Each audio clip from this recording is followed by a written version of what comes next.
Woodchuck, Woodchuck, this is Gray Bush. Can you hear me over? Woodchuck, damn it, I'm by myself and I lost my gun. I can't find the toilet. I'm gonna put a drone up in the sky. I'm gonna find this toilet. Shit.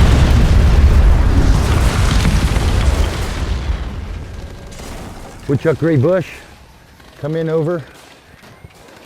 Is that a BTR over the hill? Sounds like a BTR. No, nothing. All right, I'll put up my drone.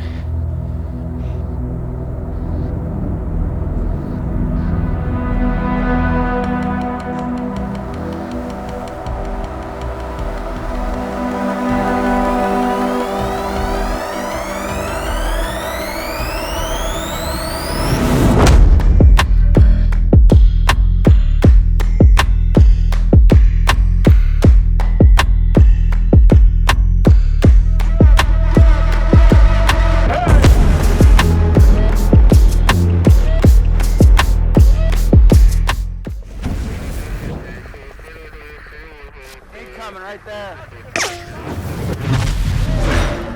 Welcome back to Tactical Rifleman, guys. We have another cool set of things to show you. Obviously, I have with me here one of my best friends, Byron.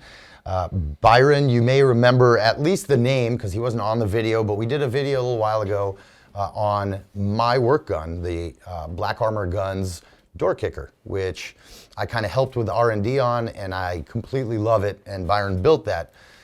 Now you're going to start understanding where a lot of Byron's tech stuff in his brain kind of fits in, because we're not talking about guns this week. We're talking about, obviously, drones and their tactical applications. But before we do, Byron has requested that we put a commercial on for you guys from our sponsor. So we'll be right back. Hey guys, I'm surfing venturesurplus.com. They're constantly getting new gear in and updating their rotating catalogs. Kind of cool. Venture Surplus carries your basic to your higher end USGI gear, that, you know, all the stuff that's been proven to work in the field. You know, so when you shop at Venture Surplus, you get the gear that you know that's not gonna let you down. They got a huge selection of US military surplus. They're constantly rotating their stock. So just because it's in stock today, that does not necessarily mean it's gonna be in stock tomorrow. So you know the deal, grab it while you can. It's not just drippy, pretty gear, all right? This stuff, while it does look cool, all right, it's combat proven and tested gear used by the US military for serious people, and it's being sold by people that actually know how to use it. Venture Surplus brings the surplus store to your door. Check it out at venturesurplus.com. Byron, I can't focus. Your tinnitus is deafening. Ooh, yeah, I can hear yours too. That's our ongoing joke. I can't help it. All right, so here's why we brought Byron. Byron is kind of an expert at some tactical applications of drones, and I don't know what you want me to get into, so I'll just let you get into it. Well, I started off, obviously in the unit Carl was in, but when I retired, I gumped my way into a company that's like, hey, we need some guys to train on some soldiers on drones. And they're like, USF guys know how to train folks, so it was a pretty good fit. Of course, I had to learn from the bottom up because I knew nothing about these things. But I quickly learned, all I do is apply tactics to it, and get it to work. No big deal. So my company now, Black Armor Group, trains law enforcement, military, some civilian people on the use of tactical drones and drone defense. Mm-hmm. So that's how that works out there. Okay, so before we get into these tools, I kind of want to give a bit of a background. So I'm guessing, was it like in the 90s that maybe the military started getting into implementing drones? That would be a good guess, but actually around 1945, the U.S. Navy was using something called the OQ-2, is the OQ-2 radio plane, which is a fixed-wing drone that they used, launched it off of a boat carrier, and their aerial gunners would practice on these. So they had a little guy operating. I don't know if 1945 the controls were this big or what. If they were a little small, like like the controllers like these here today. But that's what they use for aerial gunner, and that's the first ones I could find that were military use for that. Okay. Well, I could probably talk about this for an hour, but let's get to kind of more modern day stuff then. So there are different purposes for drones. What are we looking at today? Well, today's drones, the ones we have here or the ones we have? The ones we have here. We have here. These are mostly for surveillance purposes right here. I do have another payload that connects underneath this aircraft right here that can actually deliver, Packages. Packages. Yes. Correct. Exactly. Kinetic packages. Tactical packages. Tactical packages, right, like that. So, but the big thing is, how are these drones changed from 1945 or even the 90s? How are they changed now? Not just tactical drones, but the civilian type drones. How have they changed since that time? And a lot of it is the size of them. When drones first, were pretty much introduced, like, what's this guy flying around? This drone the size of this table right here. He was flying around, but now they've gotten quite smaller, and actually there's some that are even smaller than this one right here. This is a relatively small compared to these drones on the table, but I think you have some experience with one that's even smaller than this one right here. I do, but let's keep that for a different video because because it's for a different purpose. Yes, absolutely. Also, battery life. When drones were first come around, a lot of them were gas powered.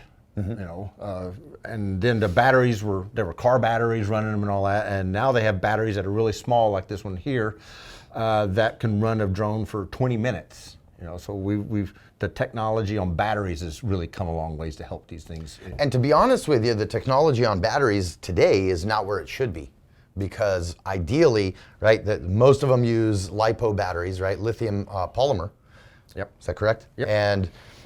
And they have their own problems, right? So they produce enough power and all that, but they're not very stable and things like that. You can't really fly with them sometimes. Spontaneous combustion is a thing. It is a thing, especially with the LiPos. Yeah.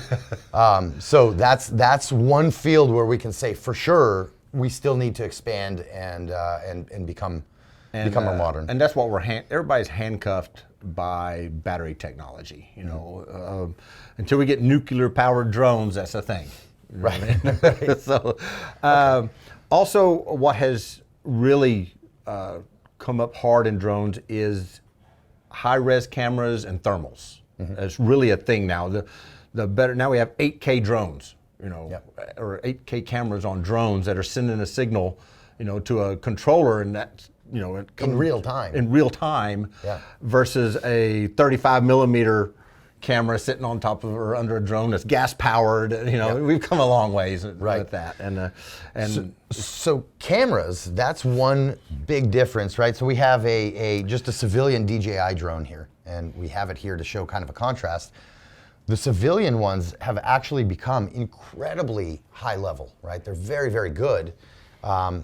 How is that a difference between a combat drone and a civilian drone, right? Because we have like 4K and stabilization, all that jazz. Let's talk about the difference. That's true, and it is better. They do navigate better as far as controls further, and cameras are better, but security isn't better.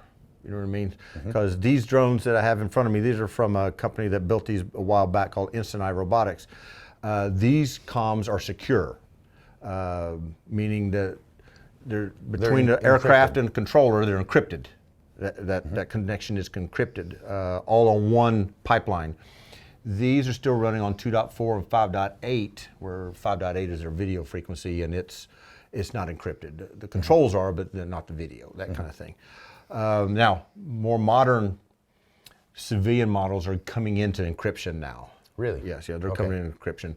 And the thing with the encryption, it does take longer to repair the aircraft and that kind of stuff, because they got to made up and say, okay, this is the pipeline we want to use, and that kind of stuff right there. Okay. Also, a big thing between these is navigation. On these military type drones, or we'll say tactical drones, right?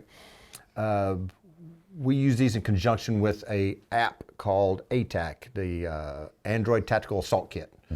And you can actually plot out where you want this thing to fly on the regular or You on can a even single tell mission. it what angle you want it to be at. The whole 9 yards. And under ATAK, because the U.S. government, all of U.S. government uses ATAK, it's able to send video to somebody else. So you can share it pretty much in real time. Correct. I mean, for us, really, it's literally real time, yes. but there's a slight latency, whatever. Correct.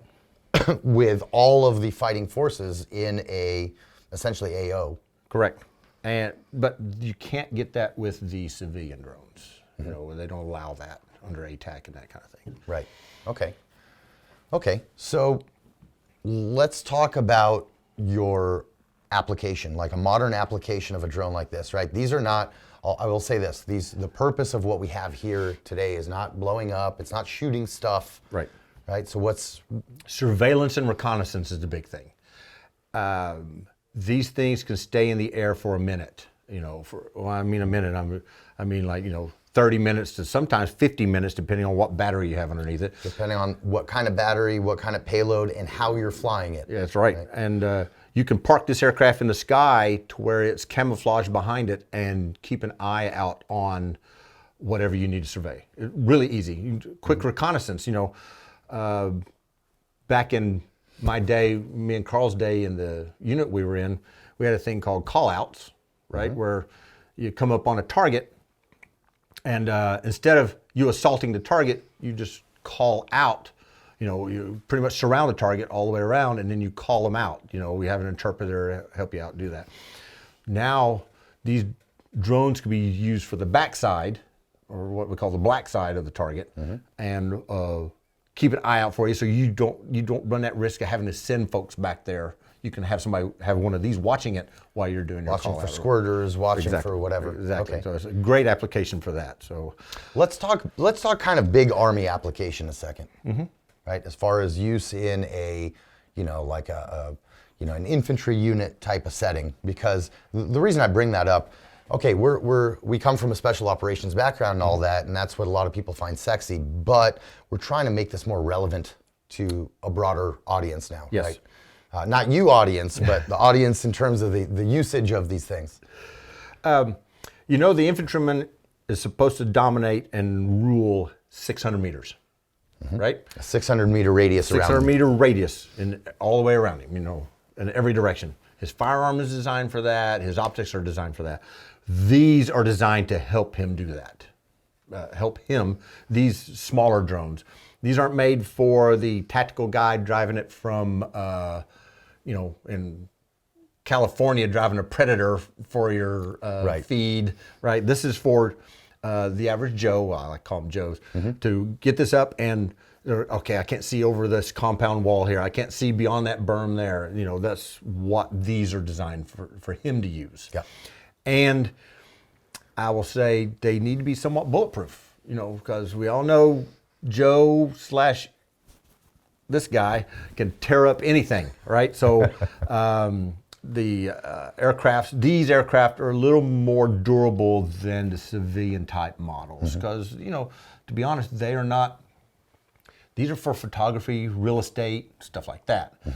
These are not. These are got to be Joe-proof. And they got to be, that weatherproof type thing too. Yep. They got to be able to fly when Joe needs to fly. All right, so Byron, before we really get going, let's quickly define what the hell is a tactical drone? What is tactical drone operation, and why is that different? Like, is this a tactical drone, and can I use it in a tactical setting, right, versus the other one? Okay, so right off the bat, no, this is not a tactical drone. This is a civilian drone made for real estate and video and stuff like that.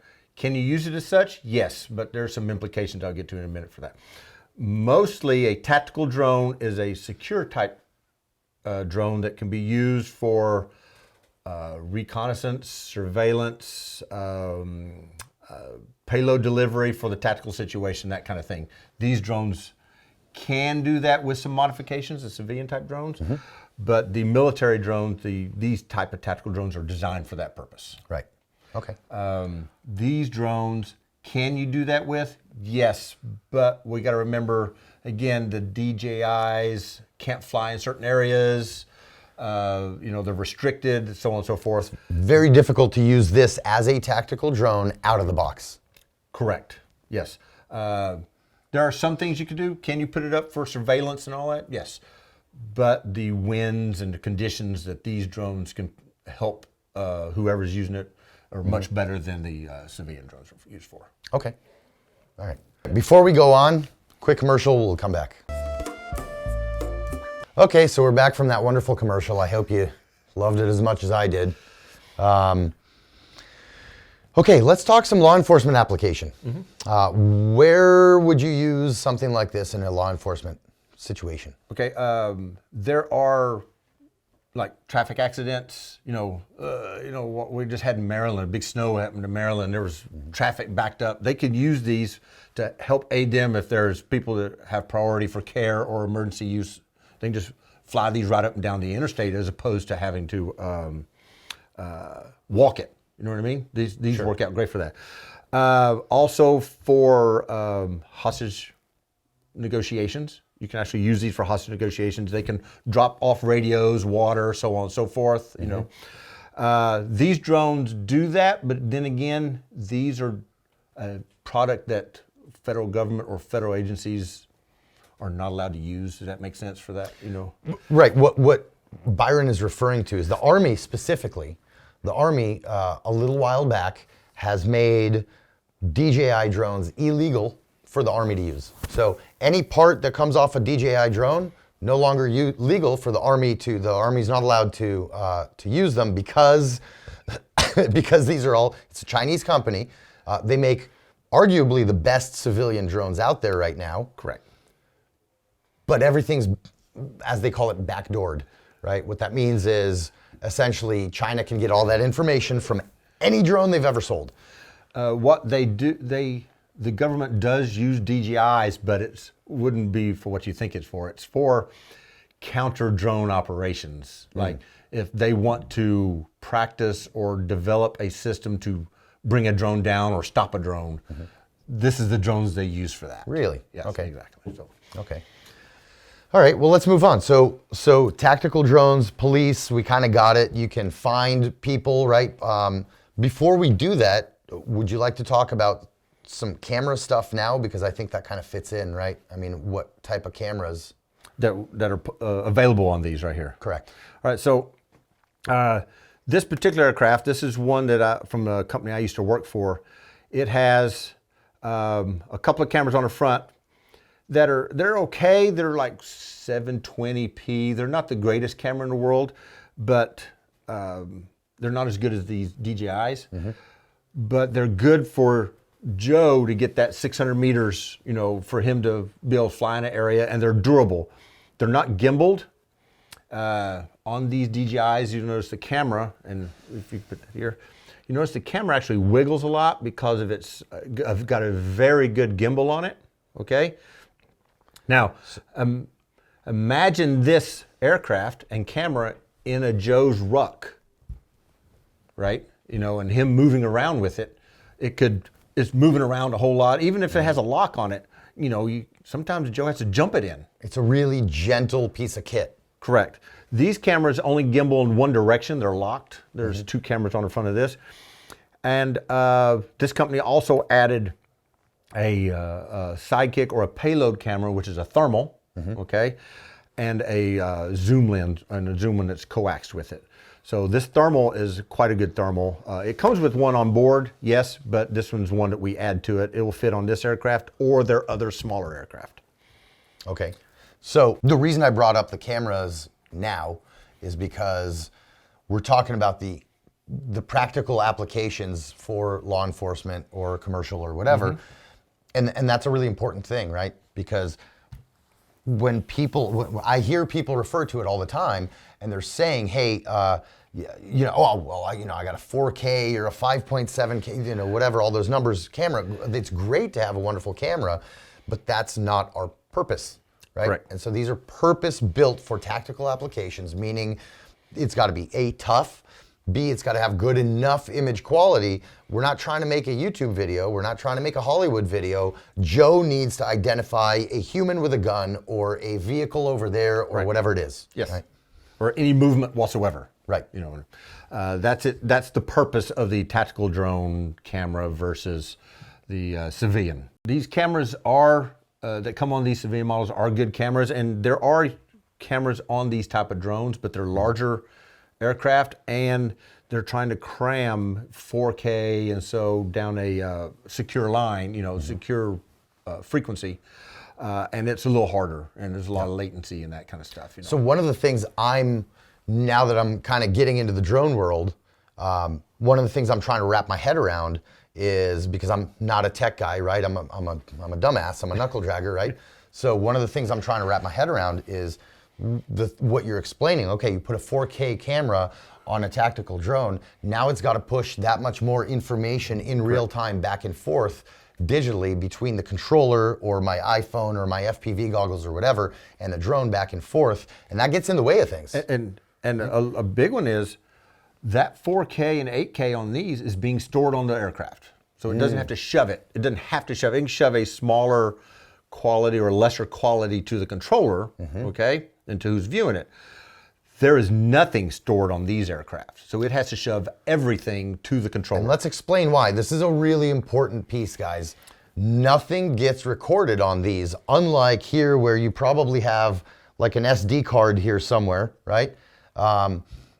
If this gets taken out of the sky or runs out of battery, last thing I need is for my enemy to pick up an SD card and see exactly everything I've been doing. Correct. Right? Or tap into it and figure out coordinates and stuff like that. Everything is shoved to the controller on the tactical drones. So that's the reason why it's harder to get that high quality The video footage. back to the correct. Okay, perfect. Let's move on. Commercial use? Is there much to talk about here? There is, and it's mostly because like light and power companies, you know, they look at their lines all the time, and they used to have to send folks or actual helicopters up to look at thermal images of their lines and stuff like that. And they could do that with a civilian drone, but we've had a lot of companies that had bought these because of the environment that these can fly in. Yep. Right. So they use the commercial use for mostly utilities is what it's. So like where I would not take a DJI up that I just bought for $1,500 or whatever, if it's raining, if I'm Joe out there and I'm like, I got to know who's in those bushes, I'm putting up a drone right now and I don't care if it's raining or sleeting, right? Right. That's exactly right. So everything here is waterproofed. The chips are lacquered or whatever the technical word for it is. Correct. They're really, as long as I keep it upright like this, I can fly it in any rain, any weather. When they start doing this and moving it upside down, then, which it won't do loops. It's not supposed to. It won't go inverted. Yeah. A little Top Gun thing. It won't go inverted unless you just kill the motors. Okay. So the commercial use is mostly just by utilities companies, that kind of thing. Okay. All right. Well, let's get back into tactical stuff. So what else we got? How do we control these things? Oh, controllers. Obviously known as GCS, ground control station. This particular one here uses a two-part. It's a controller which operates the aircraft and all the functions of the aircraft. This right here. And a viewing device. Now, a lot of drones come with, like the civilian drones, come with this type of controller. Yep, that's the DJI one. And then for the normal, the you know, acro, the FPV drones and that kind of thing, this is one of the common types of controllers. What you guys will notice is this is actually quite different, right? I cannot control one of these drones from one of these like Team Black Sheep or any of those civilian kind of manufacturers. The viewing device for this is a separate device, but if this breaks, if I was to break this screen, I still can control my aircraft with this, bring it home and so on and so forth. This is also, this particular one for the DJI And that takes like a cell phone. requires my phone to operate too. So if I was to, if I personally use this controller and drone a lot, I would just use one of my spare iPhone 10s or something or whatever I had in the day to use this, so I don't have to use my own phone all the time with it, that kind of thing.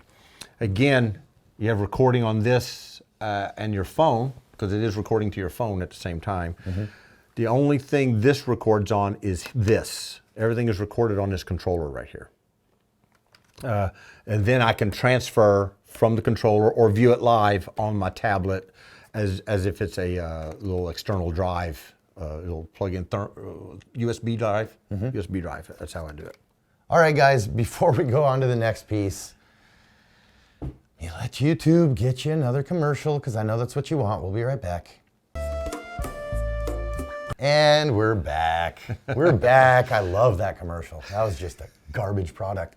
All right, so where were we? Let's talk about your simulator over here. how What you got going practice. on. How you practice. All right, so before we get into Sims, so Byron, you gave me like a day training on these systems that you have here, because they're very different from what I've been flying. Right. With us, okay, I've like this much drone experience, but like you essentially had me, after like a half-hour class, put the actual drone up into the sky and we did stuff. Right. We flew. Drills and such. Right, and that's like one of the coolest things about this type of platform, because what I've been training on so far is FPV drones, which is first-person view. A lot of people get confused by that. First-person view implies that you have goggles and you're seeing your whole view of the world through the drone's eyeball through these goggles. But really what it's referring to is more like an acro mode, so it's of flying. So that means that you have your controller in your hand and you are just, you know, it's super touchy and you're very, very manually flying this, right? Immersed into it. Which, in my humble opinion, for military ops, is completely an incorrect way to do it. Now, there's some technical reasons why they use these, but let's discuss the training aspect of it. Of the this type of drone right here, or any. This type of drone, we'll talk about the sim, Absolutely. So there is a ground school. We do a ground school, which you went through the ground school, and I abridged that for you a little bit, you know, abbreviated that rather for you a little bit. You took out the things I wouldn't understand anyway. Correct. Absolutely. You know, a little death by PowerPoint thing. Just so you know right up front what the limitations are of the aircraft, which we'll get into in a little bit, of these type of aircraft, and what button does what. You know, so you have a visual representation of it, and then we go over a few pilot, co-pilot things if you need a co-pilot. But then within about a half hour, I had you launching an aircraft and flying it, right? And we train on keeping it simple. We don't care about getting that perfect shot in the screen of the rooftop of this house we're selling or anything like that. If it's in the screen, you have a recording of it. It doesn't matter how long it's in the screen, you have that recording. That's what you have to get back to whoever needs that information. You know, you're not sitting there trying to get the perfect shot, and you're flying above altitude, above obstacle level. No reason to fly below tree level unless you're trying to conceal the aircraft. Which we worked on also. We did work on concealing your aircraft, and there is a thing for that. It's a different video. But there is a way to get the shots you need from an altitude as opposed to getting real close and going, oh, what's this right here? You can do that from altitude with thermal, day or night, or the daylight camera. So everybody thinks that the drone is the mission. It is not. The cameras are the mission. Getting the information is the mission. You know, everybody thinks, well, I can fly loops around this here. No, that's not the mission. That's not the mission. The mission is actually putting camera on it, getting that information that is needed. Otherwise, why are you flying it? Does that make sense? Yeah, 100%. So that's what we base our training on. And that, to be honest, I'm going to say something publicly here on the internet that a lot of my friends are not going to like hearing. A lot of my friends that are involved in military drone programs, people love the whole FPV drone thing, the very manual way to fly it and all that. I humbly would like to suggest to you guys that that is not the appropriate use in probably 90 out of 100 uses because you're very manual, and so you get really good at flying, but flying isn't the mission. Right. The mission is retrieving specific information. In this context, correct. Retrieving specific information. In order to retrieve that information, you want stability. You don't need a fighter jet pilot, right? You need a camera to be placed in a place to see the bad guys or to see the info, to get that info. So in that sense, because I've heard a lot of people say, well, this type of drone, yeah, but it's not great. Why isn't it great? Well, it's not great because it doesn't fly that fast, or it's not that maneuverable, blah, blah, blah. I don't have as much control. You don't get it. That's not what you want. You want a drone that I can be able to take my hands off and fight and get back to my drone, and it's in the same place, right? That kind of stuff. Exactly right. I want to be able to place it and view and forget about it, and I want to be able to touch a button and have it come back to me without telling China my GPS location. So yes, the drone companies now have it to where they take the pilot out of the equation a lot because they understand the mission is to get that video, get that information, and Joe needs to fight at the same time. Mm-hmm. So they've taken measures to take the pilot out of the equation on certain things. Does that make sense? Yeah. You could literally, under ATAC, which I mentioned earlier, you can hit the motors, hit play, and it'll run the mission for you, come in and land. Yep. Right where you want to land. You don't have to do anything else past that. Right, and you showed me how that works. It's very cool. Yes. Very cool. Great system, great system. But we also have another way of training on this. It's cheaper. Much cheaper. So this is my normal laptop. I turned it around, but there's nothing on the screen right now because while Byron and I were sitting here blabbering at you, my battery died. But on my computer, this is how I practice at home. I don't have to kill a $30,000 piece of kit or whatever they cost, which is a lot more than I have. So I have a $200 controller, and I plug it into my computer with a $20 app, and I can fly as much as I want. And so this gives me the exact experience, essentially. And if I want, I can even plug my, my goggles into it, which I don't own because I never bothered buying them. Because when I do this for work, then work provides it, right? So at home, I can sit here and work these. One of the courses I took earlier on with a specific company that I shall not mention yet, we did probably, I want to say, 6 full days of nothing but simulator before we ever even physically touched a drone, right? Because these things, not like this. If this, you take it up, right? These DJIs, you let your hands go, it's staying, right? It's not moving. That's not the case with these FPV drones. But is there a training program like this for drones like that? Absolutely. Almost all of them come with a package for that purpose right there. To save, because to be honest, Joe has to go to the range to fly these things, to train with them, right? It means going through range control and all that stuff, and air, getting the air space, the whole 9 yards. This, he could do the same thing in his team room. Sit there and practice doing the same thing, no different. Right. You can add weather to it, add wind to it, and it does all that stuff for him. This particular drone did not come with that package. We didn't have that. It wasn't requested by the end users in the end for that purpose. But most military drones do come with that right there. It's pretty nice. It's a very nice cool. Kit. Yeah. Yep. That's a money and a time saver at the end of the day. Absolutely. All right, guys, we got to throw another commercial at you. We'll be right back. We're back. Getting a little long-winded there, ain't we? I guess so. I guess. The film crew's angry at us, but I don't care. So let's talk some more. All right. Let's talk about drone capabilities. Is that what we're at? Is it capabilities? Yeah, we'll go over capabilities, then we'll go over real-world experience. What we do. So let's do that. What are these able to do? We already talked about surveillance and reconnaissance, right?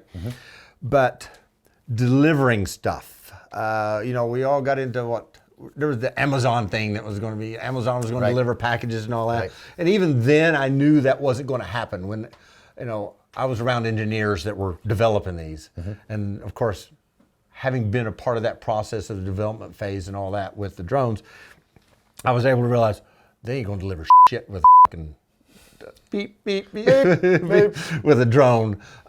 You can deliver one thing with a great big drone, something really small, but that's not going to be logistically possible. Right. And if you look at it right now, that thing is now a thing of the past. They didn't even go into it. So, but there are drones that deliver tactical packages, we'll call them that. So, things like that. Friendly things that go bang. Yeah, that it is possible to deliver that. So besides reconnaissance and surveillance or surveillance reconnaissance, there is, delivery of, heck, water, radios, mooring ops, all that kind of stuff. Take a line across something to pull somebody in. There are ways of doing that with these drones right here. Okay, well, cool. So, but ISR really is our main capability that we're after. Yep. Okay, well, so why don't we tell everybody a little bit about your actual experiences bringing drones into the real world? Right. A big one was able to, with the soldiers, helping with their experience in how they develop these into TTPs for themselves, we have brain damage. SOPs and stuff like that. Though we had to learn how to develop. The biggest experience for us was developing SOPs that they could use with their current SOPs and not change anything for them. You know what I mean? How does this enhance that? And that was a great experience, But also I got to use this a couple of times in 2018. There was a guy who, matter of fact, in my neck of the woods, that had killed a couple of folks, and it was a week-long manhunt. And both sheriff's offices from both the counties that it was in called me up and said, "Byron, can we get you to fly drones for us?" And for a week solid, I flew instant eye drones, these great big ones. I flew probably 300 flights, and I was able to use my thermals in areas they could not. They bring in their state police helicopter, with a thermal the size of this table on it, and they couldn't see through the trees, because they can only look down. If it's blocked, it's blocked. It's blocked. Right? But I was able to, with this drone, is to get beside the trees and look into the forest and see anything moving. I'd see deer and I see everything moving in that direction. Now, we didn't find him. I went to sleep like on day 7. I said, "Hey, I gotta go get some sleep." And an hour after I got home, they got it. Of course. He was walking by a guy in a tree stand, which happened to be the sheriff from that county, happened to be in a tree stand and stop him. But the good thing what I learned from it is, and what they learned is, just because I didn't find anything, I did still deny areas, meaning he is not here, look somewhere else, that kind of thing. And it worked great for that. Yeah, there's so many applications, really, like your imagination's the limit of how we can employ these things, right? So, in the sense of like tracking, I'm not talking about finding footsteps, although you potentially, I suppose, could in theory too with a good enough camera, but tracking a target, counter tracking, right? Meaning like seeing who's chasing you and that kind of stuff. Finding ant lines, an ant line to an IED, right? That line. They had to lay that line in somehow, right? And these are great for finding those ant lines. And an ant line is a line where a command detonated IED has to come from a line, right? Instead of a radio signal. That's how they defeated, a lot of our radio, the jammers and that kind of stuff like that, right? RF they freaks. do use direct line, but they had to lay it somehow. And the drones are easy to find that line where it was walked on, and because they didn't deliver it by a drone. And that's tracking. That's tracking right there. Correct, exactly. Awesome.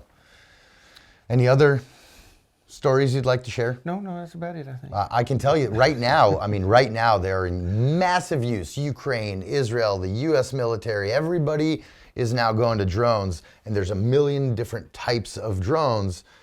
There's not a drone yet that does many different missions. Correct. They're a little more specific to doing a certain type of job. I mean, there are drones like this one that does a bunch of missions okay, right? It doesn't do any single one great, you know, and that's why we have so many different drones. Let me take this here before we cut out. Let's bring this home to people, because a lot of our viewers, right? A lot of our viewers are military. A lot of them are law enforcement, and this does apply to them. But a lot of the viewers that, you know, whoever's watching that is not in the armed forces or whatever, who may be considering, maybe after this video, hey, maybe I should get a drone because I have my property, I want to keep it safe, blah, blah, blah. What are some pointers that you would give them about drone choices and maybe how to employ that tool?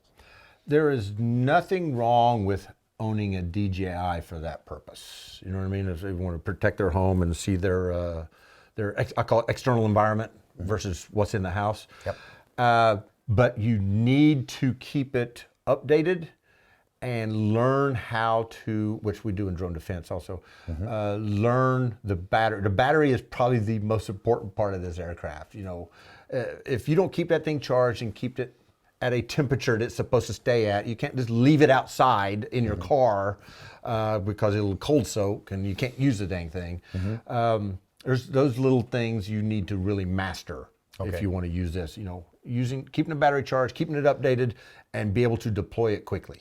That kind of thing. So look, let me summarize this real quickly in like 2 sentences. Here's the deal. If you have an interest in finding out more, learning stuff, whether it's because you actually want to go and get yourself a drone for whatever purpose, or just to personally enrich it, we have a class coming up, and the dates will be posted below. Byron is teaching a couple of new tactical rifleman classes that involve drones. There's a tactical drone operators course, and there's a counter drone operations. More like drone defense. Drone defense, I'm sorry. Drone defense. So if you're interested in coming and learning from Byron how to fly these things and how to kind of keep yourself safe from them, go ahead and check out, it's tacticalrifleman.com, and under the courses tab, you will find that class and you can sign up. They will be held, I believe, next October, November timeframe, because I don't like hot weather. October, November 2024. Okay, so go ahead and sign up now, guys, because they're very limited. They're small classes. There's not going to be 50 people flying drones at the same time. Right.